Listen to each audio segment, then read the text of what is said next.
Beijing Pakistan और चीन के मुश्तरका फ़ज़ाई मशक़ें शाहीन 10 जारी हैं। पाक फ़ज़ाइया के J-10 से तैयारे पहली बार बैरून मुल्क मशक़ों में हिस्सा ले रहे हैं। तफ़सीलात के मुताबिक पाकिस्तान और चीन के मुश्तरका फ़ज़ाई मशक़ें शाहीन 10 जारी हैं। चीन और पाकिस्तान के फ़ज़ाई अफ़वाज की मुश्तरका तरबीती मशक़ें चीन में।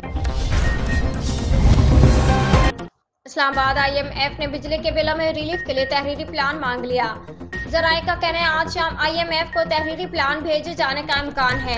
तफसीलात के मुताबिक पाकिस्तान और IMF के दरमियान वर्चुअल राब्ता हुआ। ज़राए वज़ारत ख़ज़ाना ने बताया कि निगरान वज़ीर ख़ज़ाना शमशाद अख्तर ने IMF नुमाइंदा ईस्टर प्रेस से राब्ता किया।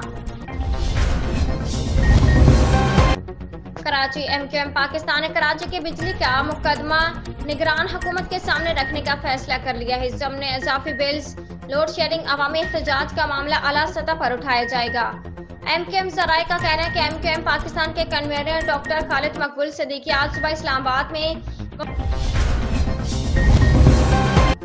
वफाकी काबीना ने बिजली सार्फिन को रिलीफ IMF की इजाजत से मशरूत कर दिया। IMF की रजामंदी से ही सार्फिन को रिलीफ देने का फैसला किया गया है।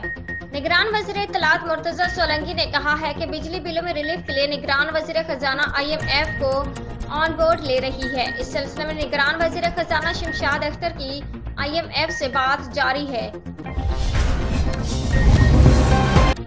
इस्लामाबाद साइफर केस में चेयरमैन PTI के जुडिशल रिमांड में 13 सितंबर तक तोसी कर दी गई। तफसीलात के मुताबिक डिप्टी सुप्रिंटेंडेंट जेल अटक के दफ्तर में साइफर केस की समाअत हुई। ऑफिशियल सेक्रेटरीट सीक्रेट एक्ट अदालत के जज अबुल हसनात जुल्करनैन ने समाअत की।